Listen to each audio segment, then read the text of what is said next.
j'invite Dr Hieg Prosper. Il va faire un annoncement et on va fermer le débat. Et merci à tout le monde.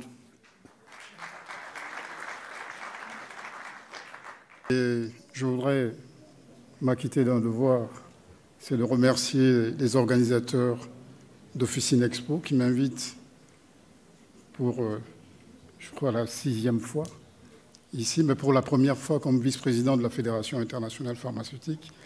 L'invitation étant faite, l'invitation a été faite à Séville quelques heures après mon élection, en septembre dernier. Alors je remercie du fond du cœur Younous Belachi et tous ceux qui étaient là pour me soutenir. Merci. Alors, il est tard, vous êtes fatigués. Younes m'a dit, écoute, fais quelque chose de ramassé pour qu'on puisse discuter et s'en aller. Fais quelque chose de court. Alors, j'avais préparé un exposé, évidemment, plus pour des étudiants que pour des personnes comme vous. Parce que faire de la pédagogie, c'est pas faire de l'andragogie. C'est pas pareil. Alors, je devais parler dans la première partie de la coopération et dans la deuxième partie de la FIP. S'agissant de la coopération, ça m'a rappelé un exposé que j'ai fait ici à Marrakech. Je suis invité par l'Amrani au FPI 2013 sur la coopération Sud-Sud. Le modérateur, c'est le monsieur qui est à côté de toi. Alors, il s'agissait de quoi? Il s'agissait de réfléchir sur la coopération entre les pays du Nord, et en particulier le Maroc, et nous dans le Sud. C'était essentiellement du commerce. Depuis ce temps-là, et depuis la signature de l'accord entre l'AMIP et l'IOPA, pour encourager les exportations, dont depuis 2013, pas grand-chose a été fait. En tout cas, il n'y a pas eu de comité d'évaluation pour nous dire où on en est aujourd'hui entre le Nord et le Sud. Mais quand on a écouté tout ce qu'on a dit tout à l'heure, on pourrait simplement reprendre ce que ce jour-là, un pharmacien m'a dit. Tu as dit le Maroc est africain. Je vais te dire quelque chose. Le roi Hassan II, que Dieu l'ait dans sa sainte miséricorde, avait dit une chose. Le Maroc a ses pieds, ses racines en Afrique, son tronc en Europe, ses feuilles dans le monde. Enfin, en gros, c'était ça. Pour dire que le Maroc est enraciné sur le continent, mais il regarde aussi ailleurs, il veut faire de la coopération.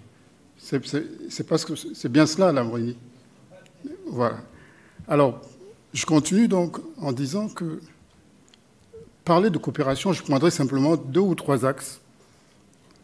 Celui de la formation, on en a parlé ici, et j'ai beaucoup apprécié ce que Mohamed Chouri a dit. Oui, nos universités sont dans tous nos pays. Imaginez un pays comme le mien, le Cameroun, 5 écoles de pharmacie. La première école a sorti des pharmaciens en 2014. On est aujourd'hui 8, 9 ans après, on en a 4 de plus. C'est trop. On n'a pas d'enseignants, on n'a pas de matériel, on n'a pas de bibliothèque, mais on enseigne quand même la pharmacie. Quelle pharmacie on enseigne dans ces conditions-là? Et quand il faut faire de l'industrie, est-ce qu'on a des capacités qu'il faut? Donc la première chose à faire, c'est de renforcer les compétences, les capacités. Et là, on a besoin de coopération. Monsieur le représentant Mohamed El Mohammadi, oui, l'expérience du Maroc est intéressante, du centre de formation au métier de la pharmacie, pour les métiers à l'intérieur de l'industrie, mais également pour les pharmacies.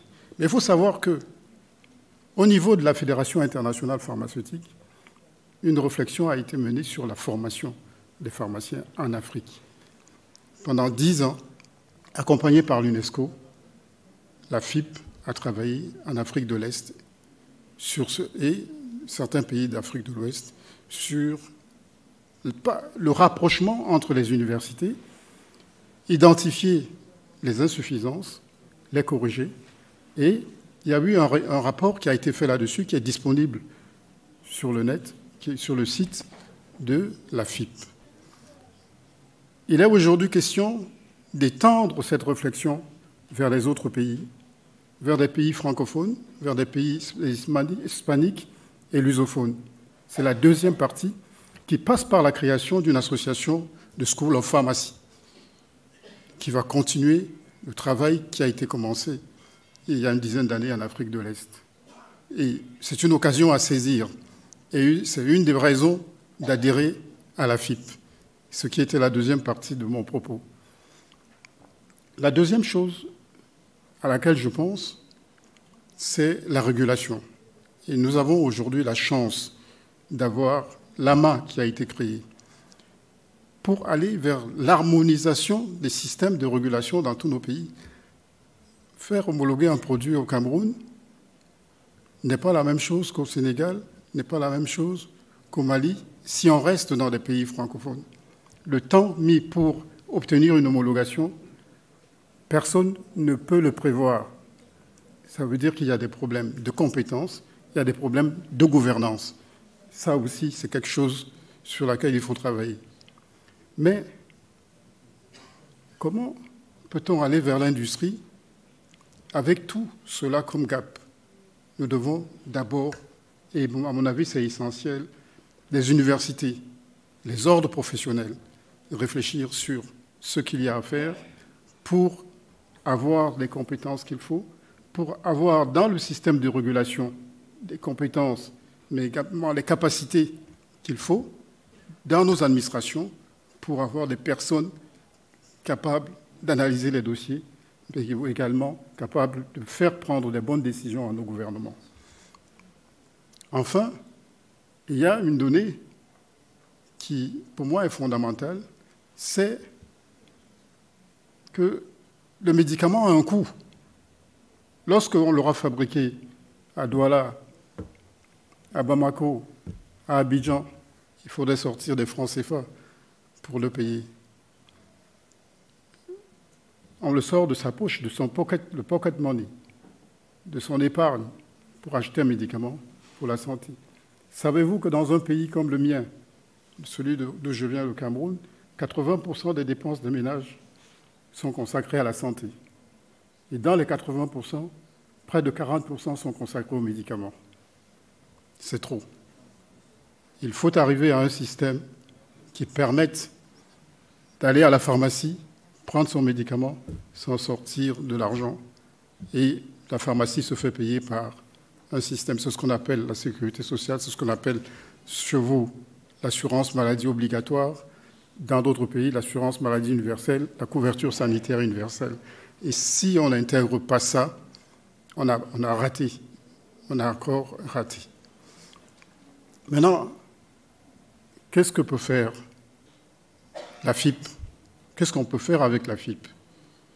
Eh bien, la FIP, c'est l'organisation pharmaceutique la plus importante, qui a aujourd'hui 110 ans. Elle a été créée en 1912. Elle compte 157 organisations membres, 4 millions, travaille pour 4 millions de pharmaciens, compte des académies, des universités, mais aussi des associations, d'autres types d'associations. Elle coopère avec l'Organisation mondiale de la santé depuis 1948 et a signé un MOU au moment de la déclaration d'Astana pour accompagner l'OMS dans la couverture sanitaire universelle. Son président est ici. On n'a pas cessé de le présenter depuis qu'il est arrivé. Dominique Jordan, notre président, est là. Et je parle sous son contrôle, bien entendu. Alors, Vous pouvez compter sur la FIP en termes de documentation, mais en termes d'appui, comme organisation, individuellement, comme université. Allez sur le site de la FIP, vous apprendrez énormément en termes de soutien que vous pouvez avoir par rapport à votre organisation, par rapport à votre pays. J'ai mes amis tunisiens qui sont là, qui veulent massivement adhérer à la FIP. Vous avez votre place à la FIP. Tous les Africains ont leur place à la FIP. La FIP a besoin de l'Afrique. Les Africains ont besoin de la FIP. Je vous remercie.